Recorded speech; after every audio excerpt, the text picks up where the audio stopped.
शुरू कीजिए। Classes attend. Start the gathering. हो रहा है।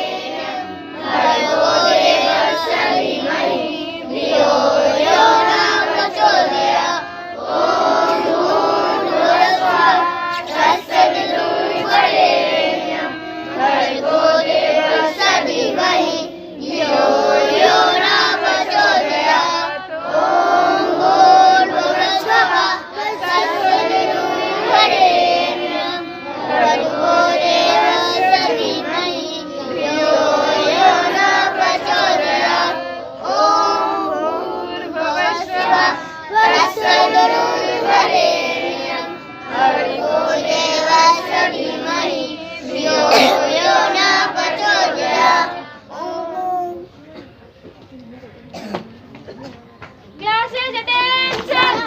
Classes attention. Classes attention. Start the prayer. इतनी शक्ति हमें देना दाता, मन का विश्वासी कमजोर होना, चलने के रास्ते पे हमसे भूल कर भी कोई भूले होना, पूरे अज्ञान के हो अंधेरे, तू हमें ज्ञान की रोशनी दे, हर बुराई से बचते रहे हम, जितनी भी दे भली जिंदगी, बैर होना किसी का किसी से, भावी ना मन में बदले की होना, इतनी शक्ति क्या मिला है,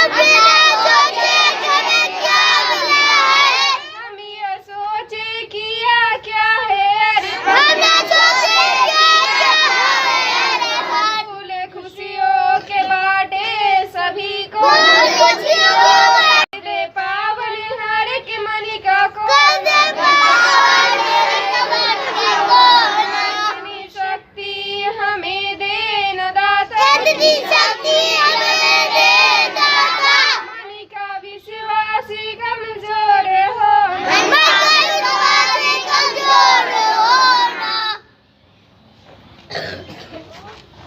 Classes attention. Classes attention. Classes attention.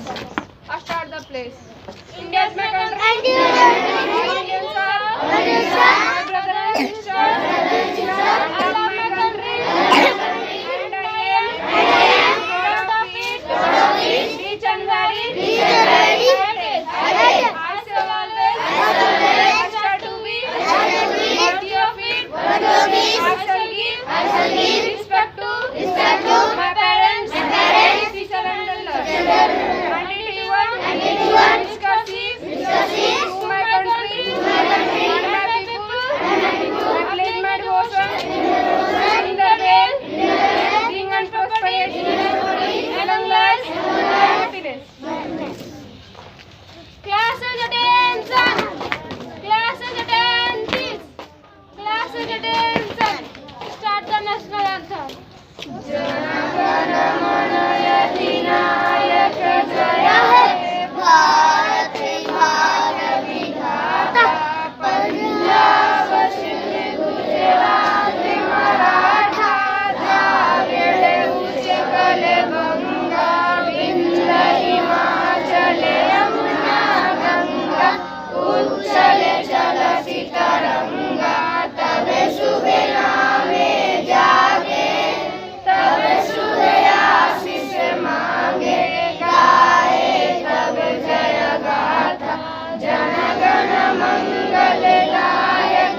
की जय। भारत माता की जय। वो दोनों अच्छे फ्रेंड थे। एक दिन जॉन्सी को निमोनिया हो गया था।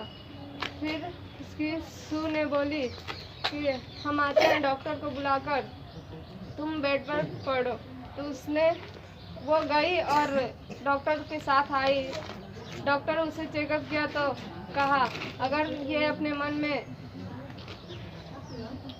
बोले ठीक, अगर ये अपने मन में बैठा लिए कि हम ठीक नहीं होंगे तो वो नहीं ठीक होगी। अगर वो चाहती है ठीक होने के लिए तो हो सकती है, अगर नहीं होना चाहती है तो वो नहीं होगी। फिर उसके बाद वो डॉक्टर इतना कह के चला जाता है तो सुन को चिंता हो जाता है कि मेरी फ्रेंड तो बीमार है, अब मैं क्या करूं। तो उसने एक दिन उसे फैशन के लिए बोलती है कि उसमें इसका इंटरेस्ट आ जाए तो वो ठीक हो जाए।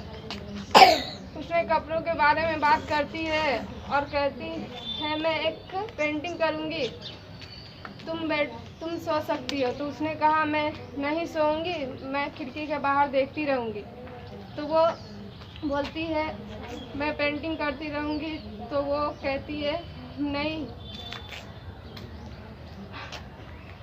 हम सोने जा रहे हैं, तुम लाइट बंद कर दो। वो बोलती है नहीं, मैं अभी पेंटिंग बना रही हूँ, तुम अभी सो जाओ।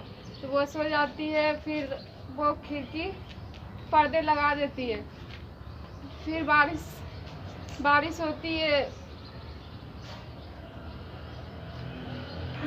बारिश हो रही होती है तो उसने पर्दा लगा दिया और उसके रहमान उसके घर पे रहता था पहले मंजिल पर। उसने जाकर पेंटिंग बनाई, पेड़ पे एक पत्ते लगा दिया। उसने सोचा अगर ये देखकर वो ठीक हो गई तो सही है, नहीं तो अब मैं कुछ नहीं कर सकता। तो वो गई। फिर अगले सुबह हुआ तो उसने पर्दा हटाया और देखा तो पत्ता था उसमें। और उसने कहा 4 पत्ते अभी तक बचे हुए हैं, अगर मैं इस 4 पत्ते को देखती रहूंगी तो अगर इसमें से एक पत्ते बचे हैं, अगर वो पत्ते बच गए तो मैं जीवित रह सकती हूँ, अगर वो पत्ते गिर गए तो मैं भी मर जाऊंगी। तो फिर उसने युवक रहमान ने बना दिया पेंटिंग। उसके बाद वो देखती है फिर से हवा तेज बहती है और बारिश होती है तो पत्ते नहीं हिलते हैं। तो उसने ध्यान नहीं दिया और अगले सुबह वो रहमान मर गया। तो उसे दोनों को पास सूचना गई तो वो दोनों बहुत दुखी हुए और बोले, उससे पता चला कि वो पेंटिंग रहमान ने बनाई है।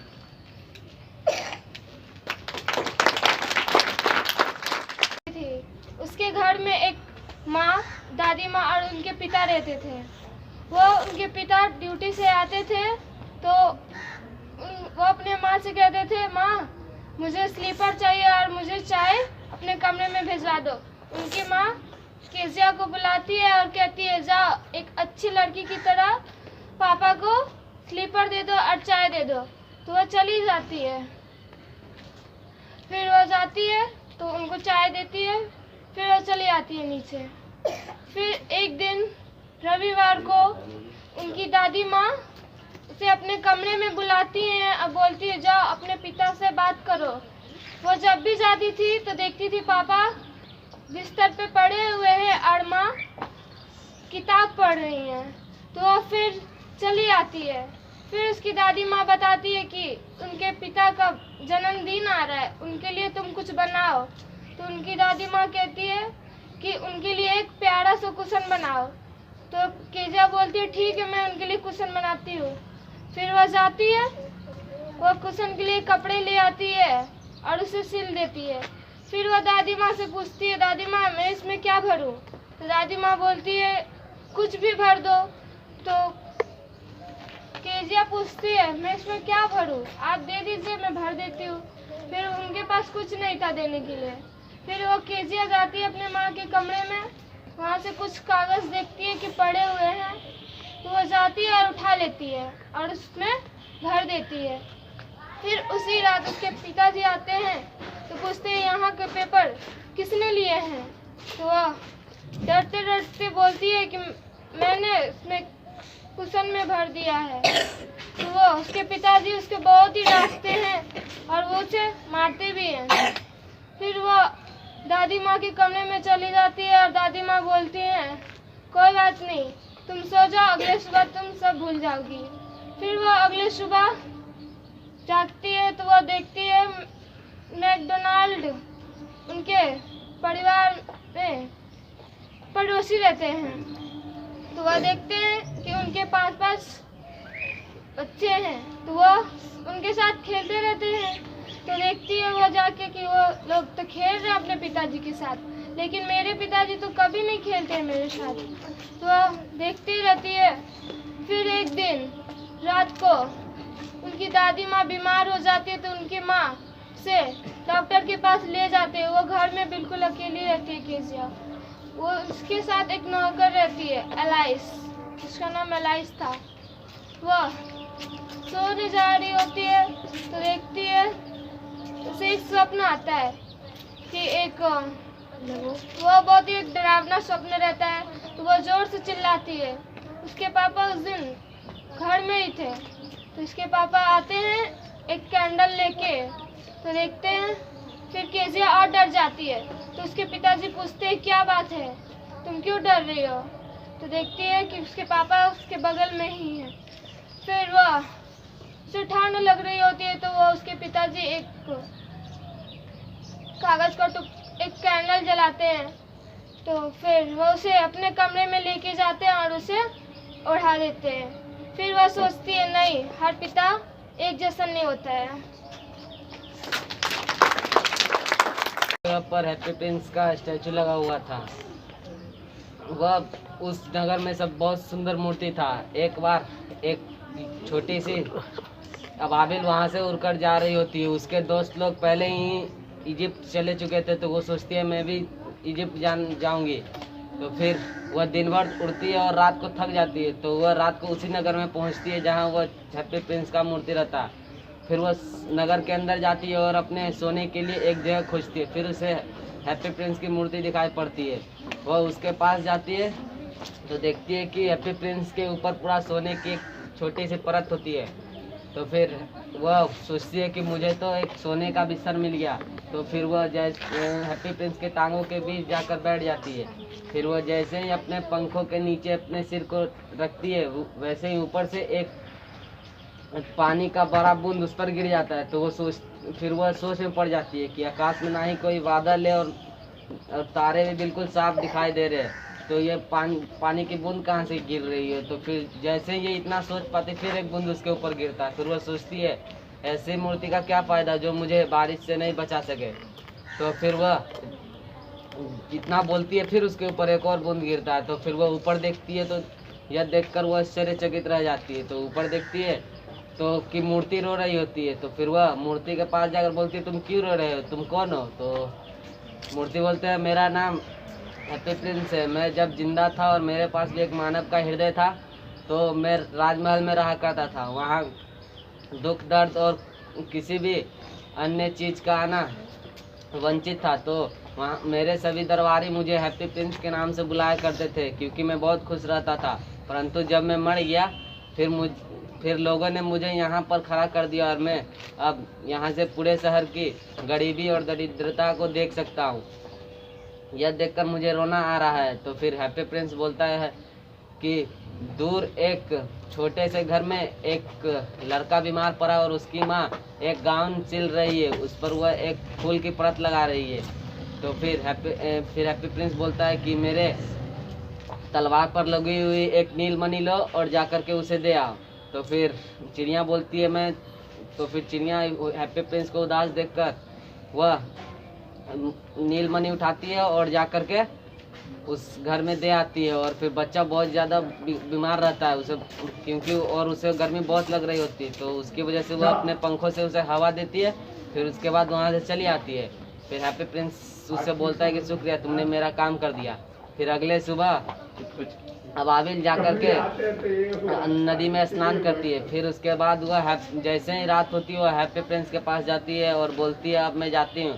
तो हैप्पी प्रिंस फुल बोलता है कि चलो चलो लिटिल चलो। फिर वह अबाबिल बोलती है क्या हुआ? तो फिर वो बोलता है कि दूर एक घर में एक कलाकार है, उसे बहुत ज़्यादा ठंड लग रही है और उसके डायरेक्टर ने कहा है कि कल नाटक तैयार हो जाना चाहिए और उसे कल वह दिखाना भी है। तो फिर इसकी वजह से उसके पास ना ही कोई पैसा है जिससे वह आग लगा कर अपने कार्य को पूरा कर सके और ना ही उसके पास कुछ गर्म कपड़े हैं। तो फिर अबाबिल बोलते तो मैं क्या करूं? तो फिर हैप्पी प्रिंस बोलता है कि मेरे आँख में लगी हुई एक मणिक उसे जा कर के दे आओ। तो फिर चिड़िया मना करती है कि नहीं, इसे तुम्हारी एक आँख चली जाएगी। तो फिर वह हैप्पी प्रिंस बोलता है कि मैं जैसा कहता हूँ वैसा करो। अबाबिल उसके आँख से वह मणिक निकालती है और जा कर के उस कलाकार को दे आती है। कलाकार ताकि उससे उसे बेचकर बहुत सारी लकड़ियाँ खरीदे और अपने लिए कुछ गर्म कपड़े खरीद ले, जिससे वह अपने कहानी को पूरा कर सके। फिर अगले दिन चिड़िया फिर अब हैप्पी प्रिंस के पास आती है और फिर बोलती है अब मैं जाती हूँ। तो फिर हैप्पी प्रिंस फिर बोलता है कि चलो चलो लिटिल चलो, तुम मेरे लिए एक और रात रुक जाओ। तो फिर चिड़िया बोलती है क्यों? तो फिर वो हैप्पी प्रिंस बोलता है कि नीचे एक बड़े मैदान में एक लड़की खड़ी है जो माचिस बेच रही है। उसके माचिस सारे नाले में गिर गए और वो बहुत रो रही है, क्योंकि अगर वह घर एक भी पैसे नहीं लेकर जाएगी तो उसके पिता उसे बहुत मारेंगे। तो इसकी वजह से तुम मेरे आँख से एक और मणिक निकालो और उसे जाकर दे आओ। चलो फिर रोने लगती है और बोलती है इससे तुम अंधे हो जाओगे तो तुम अपने नगर पर कैसे ध्यान दोगे? तो फिर हैप्पी प्रिंस बोलता है तुम मेरी चिंता मत करो, मैं तुम्हें जैसा कहता हूँ वैसा करो। तो अबाबिल उसके आँख से मणिक निकालती है और जाकर के उसे दे आती है। तो चिड़िया वो लेकर बहुत ज़्यादा खुश हो जाती है। फिर अगले दिन जैसे ही होती है, फिर जैसे ही चांद निकलता है अबाबिल फिर हैप्पी प्रिंस के पास पहुंचती है। अब हैप्पी प्रिंस बोलता है कि तुम जाओ, तुम्हारे दोस्त तुम्हारी इजिप्ट में प्रतीक्षा कर रहे होंगे। तो फिर चिड़िया बोलती है अब मैं नहीं जाऊंगी। तो हैप्पी प्रिंस पूछता है क्यों, तुम क्यों नहीं जाओगी? तो फिर वो बोलती है तुम अंधे हो गए और तो तुम अपने नगर को कैसे देखोगे? तो फिर चिड़िया बोलती है मैं तुम्हारे कंधे पर बैठी रहूँगी और तुम्हें तुम्हारे नगर में जो कुछ भी हो रहा है वो बताऊँगी। तो फिर हैप्पी प्रिंस कुछ नहीं बोलता। फिर अगली रात देखती है कि एक अमीर लोग शादी कर रहे हैं और उसी के बगल में एक पुल है। पुल के नीचे दो बिना कपड़ों के लड़के आपस में लिपटे हुए हैं, क्योंकि उन्हें बहुत ज़्यादा ठंड लग रही होती है, क्योंकि उनके पास गर्म कपड़े नहीं है, इसलिए आपस में लिपट कर गर्म प्राप्त करने की कोशिश कर रहे हैं। तो फिर हैप्पी प्रिंस बोलता है कि मेरे ऊपर लगी हुई सोने की परत को तुम लेकर जाओ और उन्हें दे दो, और वे बहुत भूखे भी होते हैं। तो चिड़िया अबाबिल उसे लेकर के उन गरीब बच्चों को जा कर के दे आती है। तो फिर बच्चे वह लेकर बहुत ज़्यादा खुश हो जाते हैं और वह अपने लिए गर्म कपड़े खरीदते और खाने के लिए बहुत सारी चीज़ें खरीदते हैं। तो फिर उसके बाद ठंडी आ जाती है। तो चिड़िया को मिस्र इसलिए जाना था क्योंकि वहाँ पर बहुत ज़्यादा गर्मी पड़ती है और यहाँ ठंड पड़ने वाली थी, तो इसलिए वो बहुत ज़्यादा चिंतित हो गई। तो फिर उसे गर्म नहीं लग रही थी, तो वह एक रेस्टोरेंट में जाती है, रेस्टोरेंट के किचन में, जहाँ पर कोई नहीं रहता। तो वो रोटी के ऊपर बैठ जाती थी, जिसके भाप से उसे कुछ गर्मी प्राप्त होती थी। तो फिर उसके बाद वो हर बार ऐसे ही करते थे। फिर एक आदमी आता है तो फिर वहाँ से चली आकर के हैप्पी प्रिंस के पास चली आती है। तो फिर वह हैप्पी प्रिंस, उसके शरीर के अंदर इतनी सी जान बची थी कि वह हैप्पी प्रिंस की इतना ही उड़ सकती थी।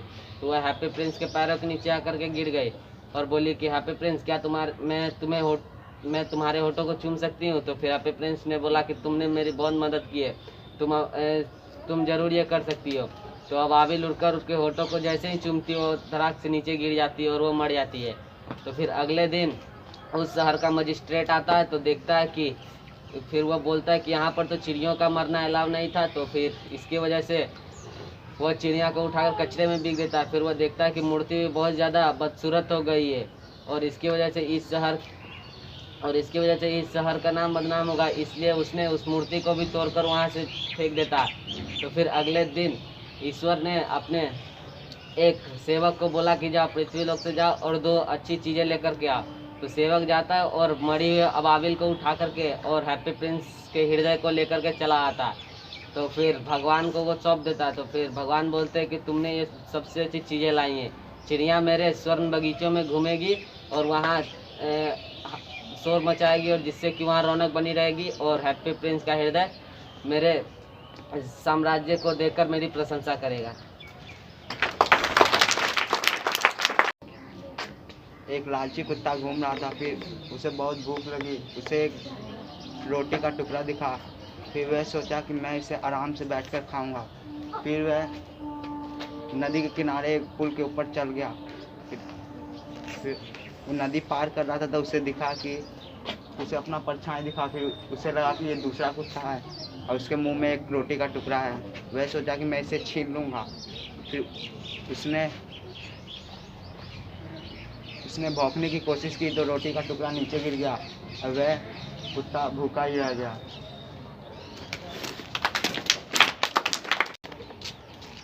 मैं आज एक कहानी सुनाने जा रहा हूँ जिसका शीर्षक है दोस्ती। एक गांव में दो पक्के दोस्त रहते थे जिनका नाम जगत और शक्ति था। वो दोनों बहुत ही पक्के दोस्त थे। वो दोनों एक साथ पढ़ना लिखना और घूमना फिरना करते थे। एक दिन वो दोनों किसी काम से शहर जा रहे थे। तभी चलते चलते उन्हें रेत का एक रेगिस्तान मिलता है। वो दोनों बातचीत करते हुए जा रहे थे कि दोनों में किसी बात को लेकर बहस हो जाती है। बात बहुत आगे बढ़ जाती है।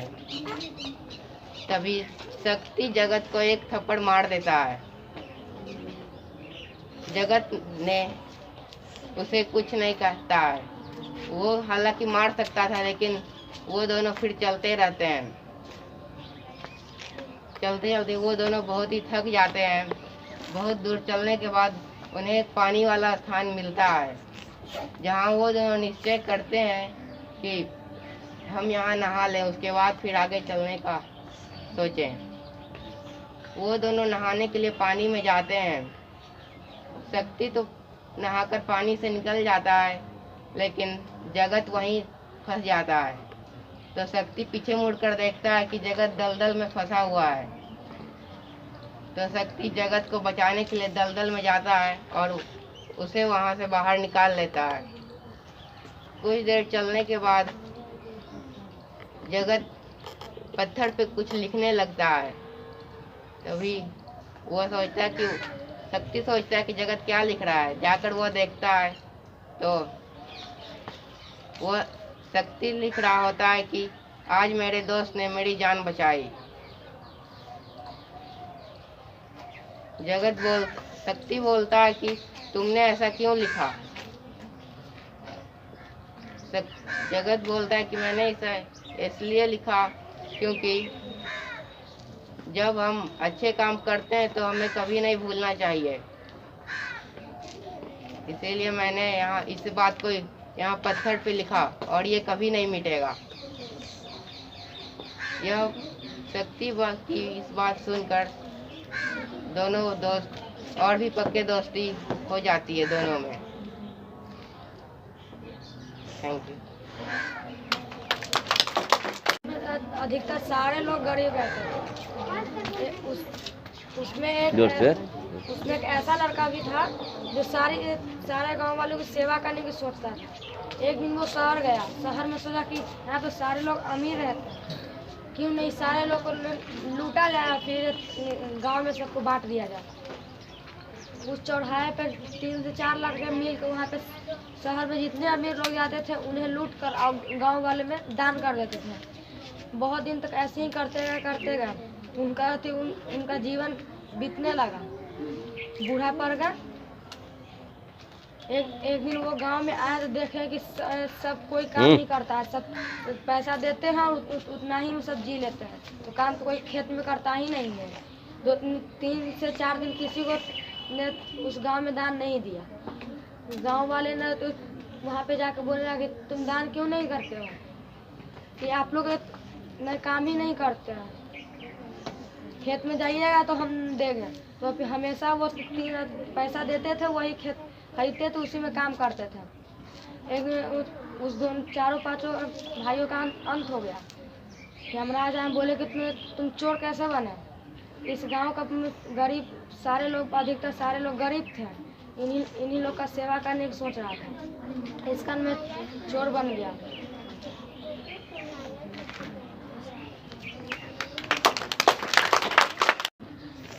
वह दंड बैठक लगा रहा था। वह पसीने से पूरा तरबतर हो चुका था। वहाँ एक कोच आता है, वह क्रिकेट का प्रशिक्षण देता था। फिर वह सुधीर को देखकर सुधीर के पास जाता है और बोलता है कि तुम यह क्या कर रहे हो। सुधीर बोलता है कि मैं एक्सरसाइज कर रहा हूँ। फिर वह कोच बोलता है कि तुम इतने थक गए हो फिर भी तुम ये क्यों कर रहे हो। फिर वह बोलता है कि मुझे बहुत बार दंड बैठक लगाने हैं क्योंकि मैं आज जिम नहीं गया। तो वह कोच बोलता है कि तुम जिम क्यों नहीं गए। वो बोला कि आज लेट हो गया था तो इसलिए वह नहीं जा पाया। फिर कोच बोलता है कि अब से कभी भी जिम को छोड़ना मत, वह जिम जाते रहना। फिर सुधीर उसके बारे में पूछता है तो कोच बोलता है कि मैं क्रिकेट का प्रशिक्षण देने वाला हूँ। सुधीर बोलता है कि उसे भी क्रिकेट बहुत ज़्यादा पसंद है और वह कोच को बोलता है कि उसे भी क्रिकेट का प्रशिक्षण दे, लेकिन कोच मना कर देता है। कोच बोलता है कि वह बच्चा नहीं ये काम कर सकता। सुधीर को गुस्सा आता और वह बोलता है कि ठीक है, आप अगर नहीं मुझे प्रशिक्षण देंगे तो मैं किसी और से ले लूँगा और आपको एक दिन क्रिकेटर बनकर दिखाऊंगा। सुधीर वहाँ से चल जाता है और अपने घर आता है और इसके बाद वह बड़बड़ाते रहता है। तो उसके पापा सुधीर से पूछते हैं कि क्या हुआ। सुधीर बोलता है कि एक आदमी था जो क्रिकेट का प्रशिक्षण देता था और वह जब क्रिकेट का प्रशिक्षण दिन मांगने के लिए गया तो वह बोला कि नहीं, वह नहीं दे सकता। और उसके पापा बोलते हैं कि ठीक है, मैं तुम्हें क्रिकेट का प्रशिक्षण मैं कोच उसे दिलवा दूंगा और तुम दिल लगाकर प्रशिक्षण लेना और क्रिकेटर बनना। सुधीर एक दिन क्रिकेटर बन जाता है और वह उस कोच के पास जाता है और बोलता है कि देखिए मैं अब फेमस क्रिकेटर बन चुका हूँ। और वह कोच बोलता है कि यह बात मैंने जानबूझकर कही थी ताकि तुम एक दिन क्रिकेटर बन जाओ और पूरे देश का नाम रोशन करो। था उसमें एक राजा और रानी भी रहते थे। उनके पूरे 12 पुत्र थे। वो सभी बेटों के देखकर हमेशा वो खुश रहती थी। अगले दिन एक ब्राह्मण आया और बोला कि अगली बार अगर बेटी हुई तो वो सारे के सारे पुत्र आपके मर जाएंगे। तो वो बात सुनकर रानी बहुत ही रोने लगी। वो मरने के लिए उन लोगों के लिए कब्र बनवाई थी, 12 के 12। वो अपने कक्ष में ही रखवाई थी अपने कब्र को। फिर अगली बार जब उनका जो छोटा पुत्र था वो अपनी माँ को दुखी देखकर वो पूछा कि माँ आप क्यों दुखी हो। तो वो बोलती है कि कुछ नहीं बात है। फिर वो वहाँ से चली जाती है। फिर उसका जो छोटा बेटा था वो उसका पीछा करने लगता है। तो वो जाती है कब्र वाले रूम में, तो देखती है कि ये 12 के 12 कब्र। वह देखता है कि वो पूरे 12 के कब्र देख लेता है। फिर वो पूछता है कि माँ ये 12 कब्र किसके लिए है। तो वो उसकी माँ रो रो के बोलने लगती है कि ये तुम्हारे लिए। वो सब बात बता देती है कि अगर अगली बार बेटी होगी तो तुम सब मर जाओगे, इसलिए ये कब्र बनवाई थी। तो वो सभी अपने बेटे को अपने कक्ष में बुलाती है और बोलती है कि अगर तुम लोग यहाँ से चले जाओगे तो तुम लोग जीवित रहोगे और नहीं जाओगे तो तुम लोग जल्दी ही मर जाओगे। इसलिए वो अपने बेटे को भेजते हुए बोलती है कि अगर लड़का हुआ तो उजला रुमाल गिराऊंगी और लड़की होगी तो लाल रुमाल गिराऊंगी।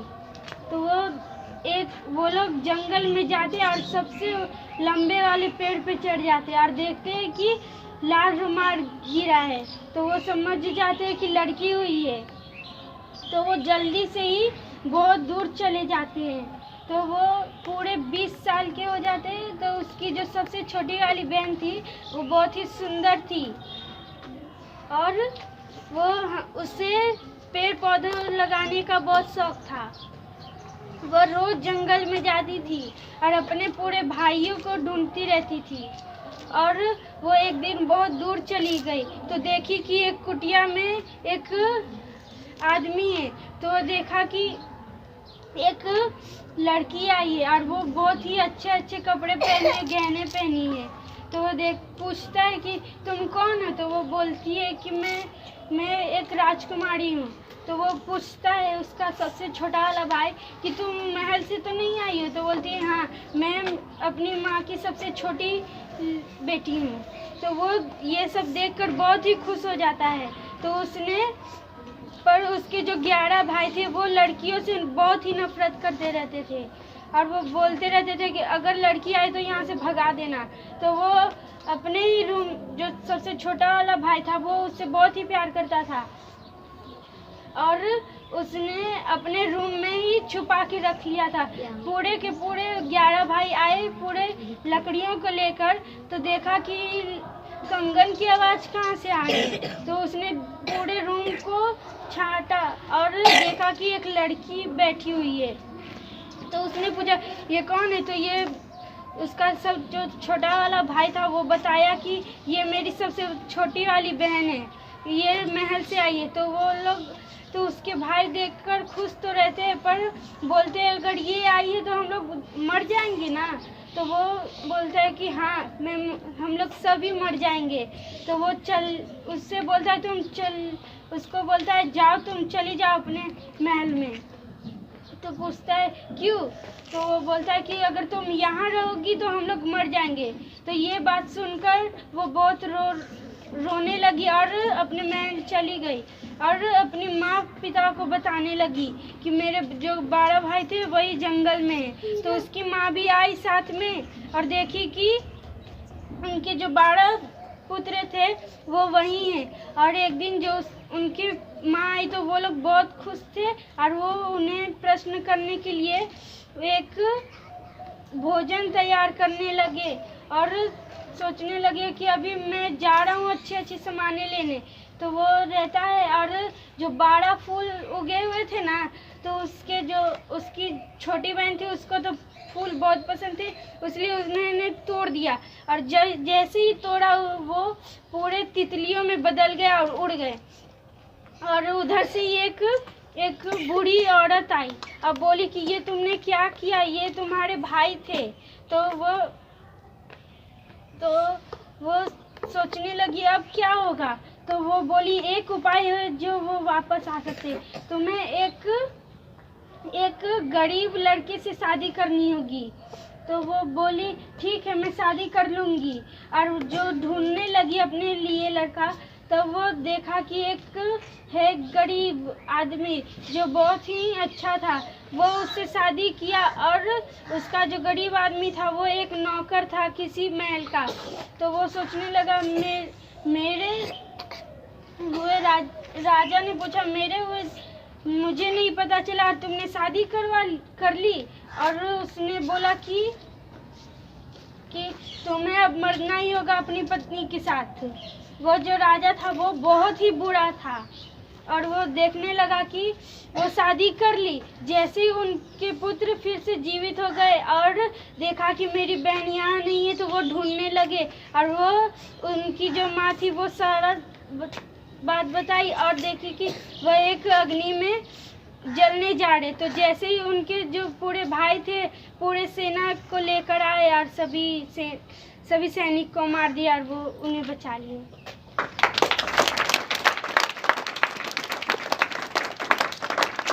लड़का था उसका नाम गोलू था। वो अपने घर जा रहा था गाना गुनगुनाता।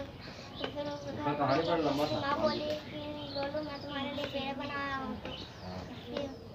तो वो गोलू बोला कि मैं पेड़े अकेले नहीं खाऊंगा, मैं अपने दोस्त गोलू के साथ खाऊंगा।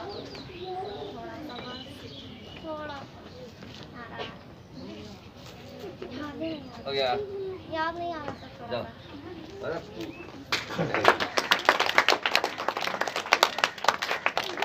राजकुमारियाँ थी। वह जब राजा सुबह सुबह अपने राजकुमारियों को देखने जाता तो उनके चप्पल में गंदगी होती। कस के बोलो मत। तो वो अपने अपने राजकुमारियों से पूछता है कि तुम्हारे चप्पल कैसे गंदे हो गए। तो वो बोलता है कि हम लोग आज सुबह सुबह बागीचे में गए थे और हम लोग ने वहाँ पे बहुत खेल कूद किया। इसके कारण हम लोग के चप्पल गंदे हो गए। फिर वो हर रोज वो ऐसा ही होता रहता है। एक दिन वो घोषणा करा देता है कि जो भी पता कर लेगा कि राजकुमारियाँ कहाँ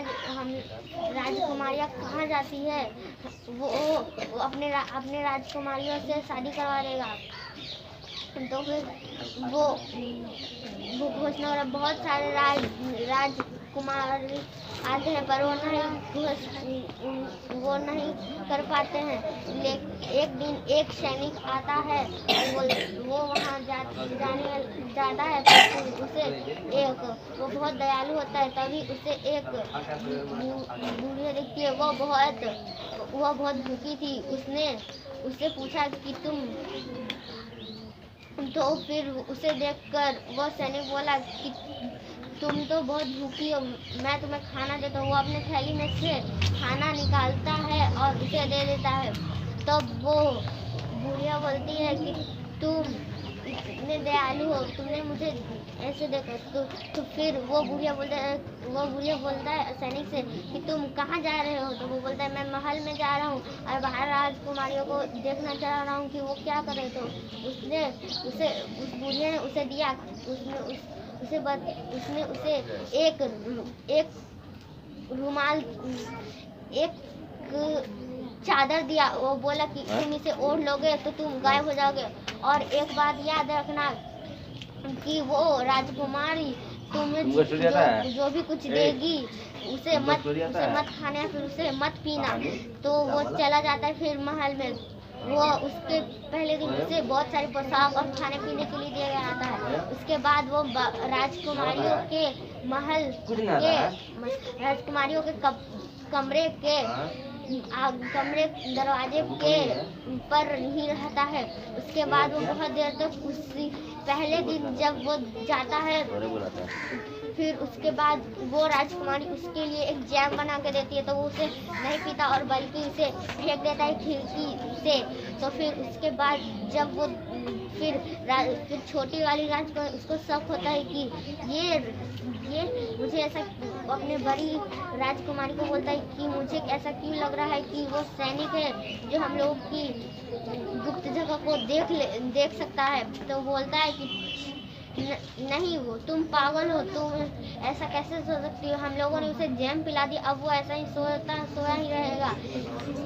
तो उसके बाद फिर वो एक बार देखने जाता है। तो बड़ी वाली राजकुमारी देखने जाती है तो देखती है कि वो सैनिक सोया ही है। तो उसके बाद फिर थोड़ी देर बाद वो लोग जाने वाले तो वो सैनिक वो चादर ओढ़ लेता है। उसके बाद उसका देखते हैं तो एक दरवाज़ा खुलता है। तो उसके अंदर वो जाते हैं। तो उसने जैसे वो दरवाज़ा खोलते हैं वैसे ही वो भी दरवाज़ा खोलता है और उसके पीछे पीछे जाने लग जाता है। तभी छोटी वाली राजकुमारियों क्या जो उन्होंने पहना था उस पर वो सैनिक का पैर चल जाता है। तो फिर वो राजकुमारी बोलती कि मेरा पैर वो अपने पीछे देखती है तो देखती है कि वहाँ पे कोई नहीं रहता। तो फिर वो आगे चलने लग जाती है। उसके बाद वो जाती है तो उसको एक सोने वाला बागीचा मिलता है। तो फिर वो सैनिक होता है जो उसमें से पत्तियाँ और थोड़े से फूल निकाल लेता है। उसके बाद फिर वो आगे जाता है तो चांदी वाले बागीचे मिलते हैं। तो उसमें से भी वो थोड़ा कुछ बागीचे में कुछ फूल और कुछ पत्ते निकाल लेता है। उसके बाद वो आगे जाते तो वहाँ पे 12 राजकुमार रहते हैं जो नाव पे बैठे हुए होते। वह 12 राजकुमारी उन सब में बैठ जाती है। तो फिर सैनिक सोचते हैं कि मैं छोटी वाली राजकुमारियों के नाव में बैठ जाता हूँ। तो बैठ जाता है तो वो राजकुमार बोलता है कि आज नाव बहुत भारी लग रही है, आज इसे चलाने में बहुत देरी लग रही है। तो आगे जाते जाते जब वो महल पहुंच जाते हैं तो वो नाच गाना कर रहे थे। तब उसके बाद थोड़ी देर फिर सुबह होते होते उससे पहले ही वो लोग वहाँ चल जाते। पर इस बार इस बार जब वो नाव होता है तो वो बड़ी वाली राजकुमारी के नाव में बैठता है। उसके बाद वो जल्दी जल्दी जाता है और अपने चादर को हटा के वहीं पे सो जाता है। ऐसी वो हर दिन करता है। उसके बाद फिर एक बार वो राजा बोलता है कि तुम अभी तक कुछ भी नहीं पता कर सके। वो सैनिक बोलता है मैंने सब कुछ पता कर लिया। फिर वो बोलता है कि मुझे बताओ कि तुमने क्या क्या पता किया। तो वो उसकी गुप्त जगह के बारे में बताता है कि वे लोग कहाँ जाते हैं और वहाँ की जो पत्ती और वो जो बगीचे के फूल निकालता है वो भी दिखा देता है। उसके बाद वो बोलता है कि अब तुम किसके साथ शादी करना चाहते हो। तो वो बोलता है मैं अपने बड़ी वाली राजकुमारियों के साथ शादी करना चाहता हूँ। तो उसके बाद फिर उस समय फिर महल का राजा था वो कुछ सालों में मर जाता। उसके बाद फिर वहाँ का राजा वो सैनिक बन जाता है। उसके बाद फिर वो वहीं उसी जगह पे जाता है और उन 12 राजकुमार में से 11 राजकुमार को अपनी 11 राजकुमारियों के साथ शादी किया और एक जो राजकुमार बचा उसको सेनापति बना देता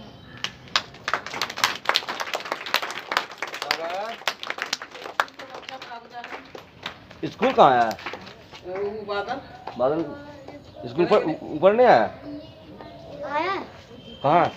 हुआ है। वह हमेशा क्लब में जाके बैठा शिवानी रहता था कहाँ? शाम में। हुआ है। एक बार वह शाम में क्लब में बैठा हुआ था, तभी एक आदमी आता है और उससे चैलेंज लगाता है, अगर तुम 80 दिन में पूरे दुनिया घूम लोगे तो तुम्हें मैं 20,000 यूरो दूंगा। तो वो बोलता है कि हाँ ठीक है, मैं चैलेंज एक्सेप्ट करता हूँ। तो वो कर लेता है। अगले दिन वो अपने उसका नौकर का नाम था पासपोर्ट, और वह उसके साथ वहाँ से चला जाता है सुबह 8:45 में। जब वहाँ से वह चला जाता है तो उसका जो नौकर था वो भी उसके साथ जाता था। लेकिन जब जो शिप में वो गया, उस शिप का नाम मंगोलिया शिप था। उस शिप में बहुत सारे यात्री थे, कुछ खाते कुछ खेलते और कुछ गाने गाते, सब मजे ले रहे थे। अचानक से मौसम में एक बदलाव आया, शिप हिलने लगा, सब चीज़ बंद हो गया।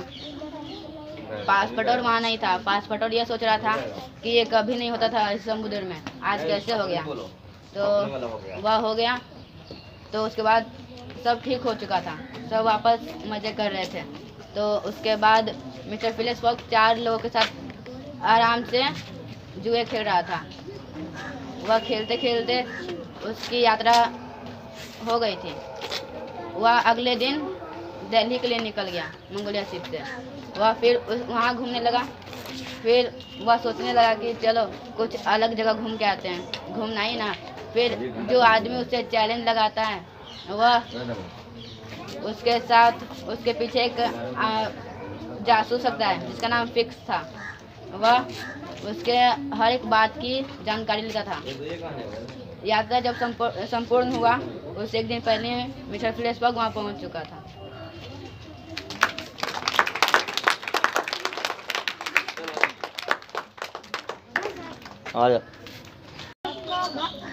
खाने के लिए बुलाया अपने घर पर। तो जब उसका दोस्त आया तो वो बोला कि चलो बाजार में चलते हैं, समोसे खाएंगे। जब समोसे खाने गया तो दुकान पर पूछा कि ये समोसे कैसे, तो बोला कि ये समोसे बहुत ही अच्छे हैं, ये तो ये कचौड़ी जैसे एकदम अच्छे हैं। तो वो फिर अपने दोस्त से बोला, वो कंजूस, ये समोसे क्यों खाए, इससे कम में ही कचौड़ी मिल जाएगी। तो कचौड़ी बोला कि कचौड़ी लाने गया तो वो दुकानदार से पूछा ये कचौड़ी कैसे है। तो दुकानदार बोला कि ये कचौड़ी तो वो घी रोटी जैसे मुलायम है। तो उसके बाद फिर वो बोला कि ये कचौड़ी क्यों खाए, जब रोटी है यही तो वो गया तो उधर रोटी भी मिल गया। तो वो रोटी पूछा कि ये कैसे हैं, तो वो बोला कि ये पानी जैसे बहुत ही अच्छे स्वच्छ है। तो वो बोला कि चलो घर पर हम लोग चलते हैं, हम लोग रोटी के लिए पैसा की बर्बाद करें, घर पर जाकर पानी ही पी लेंगे।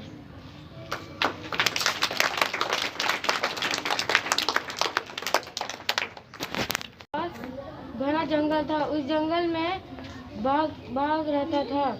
वो बाघ अपने सुनहरे बालों पे बहुत घमंड करता था। एक दिन इस बाघ को बहुत प्यास लगी। वह बाघ तालाब की ओर जाकर पानी पिया। उसने देखा कि एक गाय है। उस गाय के नाक में नकेल और पीठ पे रस्सियों का निशान बने हैं। बाघ ने उसके पास जाकर पूछा कि पीठ पे ऐसा निशान कैसे हुआ। तो गाय ने बोला कि मेरे मालिक ने मुझे बहुत मारते हैं, इसलिए निशान हो गया। और मुझे कंट्रोल करने के लिए उसने नाक में नकेल डाली है। तो फिर बाघ ने पूछा तो फिर तुम उसके साथ रहते क्यों हो। तो फिर गाय ने बोला कि मैं भाग नहीं सकता क्योंकि मेरे जो मालिक है वो बहुत ही बुद्धिमान है। तो फिर बाघ ने सोचा कि वो बहुत बुद्धिमान है, तो मैं जाके उसका दिमाग ले लेता हूँ।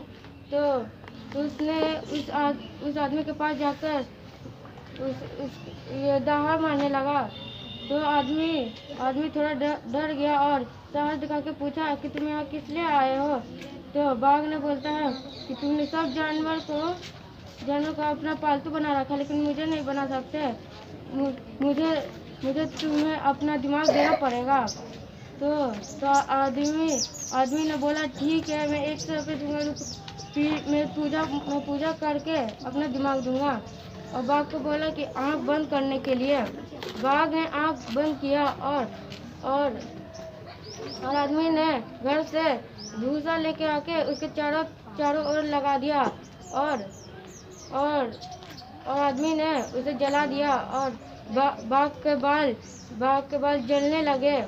तो बाघ ने जाकर तालाब में कूद गया और उसने देखा कि उसके सुनहरे बाल काले हो गए थे। अब वो कभी घमंड नहीं खाने वाला।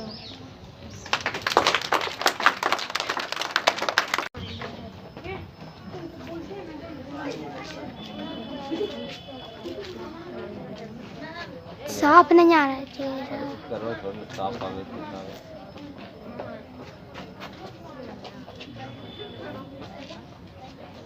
एक बार की बात है, किसी बस स्टॉप पर 3 लोग खड़े थे, है ना। बस स्टॉप कितने थे? 3 लोग खड़े थे। तीन बात। उसके बाद तीनों बस स्टॉप पर थे तो बस रुकना चाहिए था। उसमें एक आदमी लंगड़ा था, एक आदमी बहरा था, 4 लोग। एक आदमी गूंगा था, एक आदमी अंधा था। तो बताओ कि सबसे पहले बस कौन रोकेगा? लंगड़ा था, बहरा था और कौन? गूंगा और अंधा।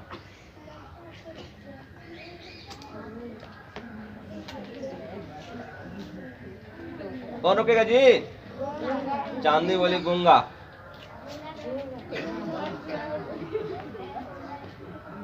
सबका उत्तर गलत है।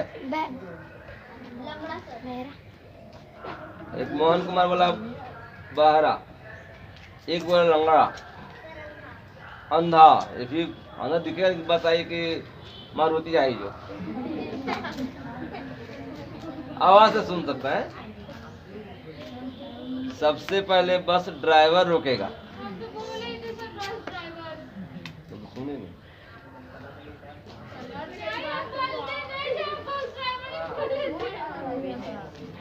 मैम बताइए कि बोली थी कि नहीं बोली थी? मैम तुम्हारे बगल में थी। चलो खत्म करो।